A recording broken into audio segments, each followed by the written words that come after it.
the world of street racing, there's nothing I love more than fast cars, the smell of the asphalt, the wind blowing through my bald, white scalp, the beautiful women coming up to the line telling us when to be ready, set, and go. By being able to drink one of these Coronas here, I'm able to walk into any Latino community and be accepted in an instant. No issue, no questions asked. Doesn't matter. Doesn't even matter if I'm a basic white guy, maybe mixed with something, who knows. But all I know is that at the end of the day, if I hold one of these, say a couple Spanish words, I become familia. And familia is important to me. Familia translates into family. Family is what gives me my strength. Family is what gives me my power. Family is what allows me to escape death at every corner. No matter what happens in the world, I can escape all the forces of nature and do so much more with just not only a car at this point, but my entire body has become a one-man human wrecking machine. Who am I? I'm Dom Toretto. And this is Family, a Fast X review.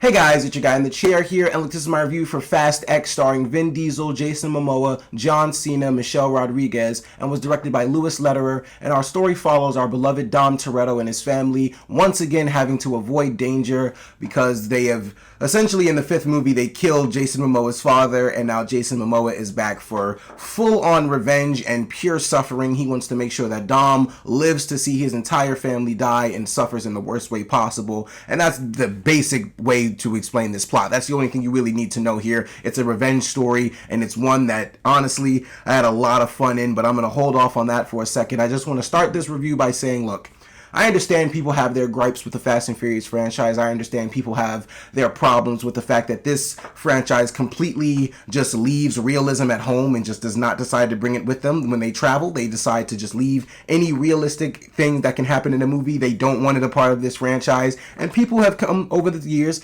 have come to either absolutely love that or they just have a big issue with it. Me, I'm on the side of I love that, but I will say this. The Fate of the Furious and Fast 9 were absolute disappointments. Those are the worst movies in the franchise to me. Fast 9 being the worst, Fate of the Furious being the second worst. I did not appreciate those movies whatsoever. I thought they were a big step down from what 5 through 7 were, especially the phenomenal finale of that trilogy, I could say, in 7, since it was a farewell to Paul Walker. Definitely the ending of something there. So it was the 8 and 9 were a big step down from those movies, and honestly, I was very excited for this one, but at the same time, so nervous because there were so many red flags about this film. One, the fact that Justin Lin, the original director for the movie, he left in the middle of production, so I really thought that this thing was going to hit the rails. I didn't think this thing was actually going to make it and be any good, and like I said, the 9th movie was just so disappointing. I didn't know how they would bounce back from just all that stupidity that was going on in that movie. But ladies and gentlemen, as a diehard fan of the Fast and Furious franchise, I am so glad to say that family is back, ladies and gentlemen. I absolutely adored everything, almost everything, about this entire movie, man. I mean, look, I'm going to start with this. If you're not a fan of the stupidity and you're not a fan of just the unrealistic elements that this movie has and this movie is going to give you, don't go see it, because you already, like, I just don't understand people knowing that these movies have the most unrealistic scenarios in the world and they go see it anyway just to complain about it. Like, if you know some unrealistic shit's going to go down in this movie, just sit back and have fun with it. Now, with me saying that, like I said, that was my mindset going to Fate of the Furious and Fast 9. Those movies absolutely took the stupidity that everybody was either advocating for, like I was sticking up for the stupidity, or, you know, they took the stupidity that everybody was hating on and they just made it like 20 times more stupid. And so at that point in Fast 9 and Fate of the Furious, I could see everybody's problem with this franchise for sure, because those movies are just absolutely ridiculous. But as far as this movie goes, it's going back to its 5 through 7 roots. 5 through 7 being the peak of the Fast and Furious franchise. Fast 5, Fast and Furious 6, Furious 7, this movie Fast X is relatable to those movies because oh my goodness, man, this movie from, well, not beginning to end. I'll say this, of course, in the beginning of all Fast and Furious movies, you know, you got the story, you got to show like what's going on, stuff like that. But once the action starts in this movie, it does not stop, and your heart is literally beating out of your chest the entire time. At least mine was. I had the time of my life in this theater. I absolutely adored this movie. I'm going to get to all the unrealistic stuff in a second. I'm going to get to,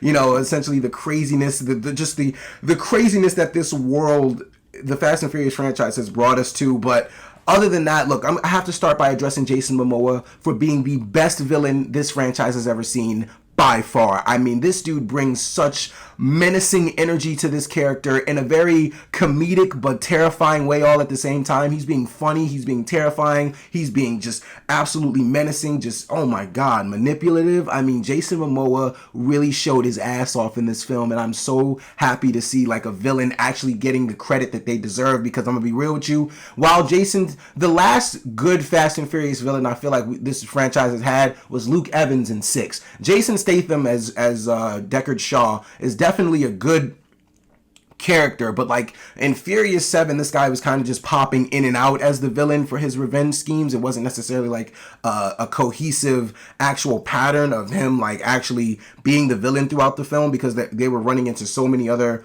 things in that movie. Jason Momoa has all the time in the world to do whatever he wants in this film, and it's absolutely magnificent, man. I mean, this dude's having the time of his life. That's another thing that I'm going to address. I just love how everybody who's involved in these films, no matter who it is, the cameos included, and there's a lot of cameos to love in this movie. I love how everybody who's involved in this franchise is just having the time of their lives, blowing stuff up, just interacting with certain characters, just doing their thing, man. Jason Momoa is a big example of that, but all the other cameos in this movie as well. And honestly, all the other characters, as far as like Brie Larson, Alan Hutchinson, I believe his name is, from Reacher. Dude, I mean, everybody in this movie is having the time of their lives, and that's making you have as much fun as they are. At least, I hope it is.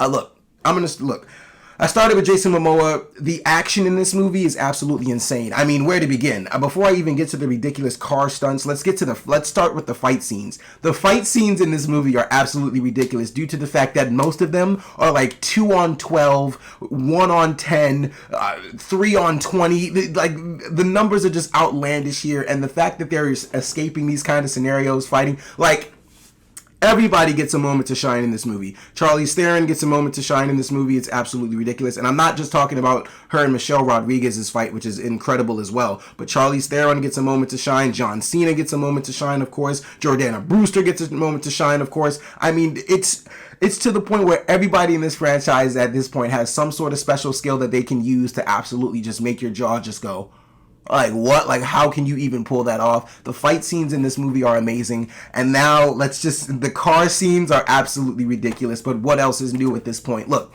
I'm going to be real with you here. Like I said, in Fast and Furious 9, like, the stuff that was happening was just so outlandish and just so over the top. It was just kind of getting to the point where it's just like, I'm not with any of this. Like, this is to the point where it's just, like, not believable at all, and I just can't get with it. This movie here took my breath away, because while this stuff is not even close to believable, it's still got your heart beating out of your chest. It's the most adrenaline pumping action sequences you've seen in the franchise in a very long time, probably since Fast and Furious 7. I mean, if you've seen Hobbs and Shaw, there's definitely adrenaline pumping stuff in there too, but this movie here, man, there's the scene in Rome where they're chasing this bomb down the street, like, and it's on fire and it's not on fire, and then it's just like he has to stop it with a car. It's ridiculous. That scene is absolutely out of this world, and that's only in the first maybe like 30 to 40 minutes of the film. And so I'm thinking to myself after that scene, if the rest of this movie is like what I just saw in this Rome scene, oh, I'm in for the time of my life. And I promise you, the action does not slow down from there. I mean, this thing is absolutely pushing it to the limits as far as being a non-stop action film, and I absolutely adore that, man. I love these Fast and Furious movies, man. I like to just sometimes, man, it's just good to go into a movie and turn your brain off and just let the movie just absolutely wow you. That's what Fast and Furious 5 through 6 did for me. Tokyo Drift and number 4 did that for me as well, but I know some people don't personally have those, critiques about those films. I say 5 through 7 because that is a moment where everybody can agree the Fast and Furious movies became the best, and honestly, Fast X is following in those footsteps because, like I said, guys, this movie is just a whole lot of fun, man. This thing is ridiculous. Now, as much as honestly, before I even get to like some other unrealistic gripes I have about this film, and honestly, they're not really complaints from me. It's just stuff that I noticed at this point. I'm going to talk about what I didn't like about the film. Only thing that I did not like about this film was Tyrese Gibson. Look, his shtick, his little comedic shtick through 5 through 7 was great. It was funny. He was doing his thing at one point. At one point, I even thought, like in Fast and Furious 6, he kind of stole the show a little bit, and that's when they started to give him more screen time. He has way too much screen time in this movie. I'm so sorry to break it to you. Like, if you enjoy Roman Pierce's character, which I definitely do. I do enjoy Roman Pierce's character, but it's gotten to the point where it's literally the same jokes. It's literally the same thing just over and over and over. And it's just not landing anymore. It's getting to the point where, like, I'll still smile when Tyrese does his little Roman Pierce lines, but it's like at this point, it's not getting past a smile. It's not necessarily making me laugh. It's supposed to be comedic relief, but it's really just coming off as this guy's an idiot. And it's crazy because they even try to give his character more of a leadership role in this movie, but it like I said, it's really just coming off as the guy being an absolute moron, which that's all right. Roman Pierce has always been a moron, so I'm not really, I was mad at it because, like I said, I was getting kind of tired of the shtick, but all in all, that's the only problem I had with the movie. Other than that, look, I'll say this. Dominic Toretto as a character is at this point more powerful than any MCU character that's in the universe right now. He's more powerful than any DC character James Gunn is probably coming up with. This dude is damn near more powerful than Invincible himself. I'm going to be real with you. Dom Toretto might as well be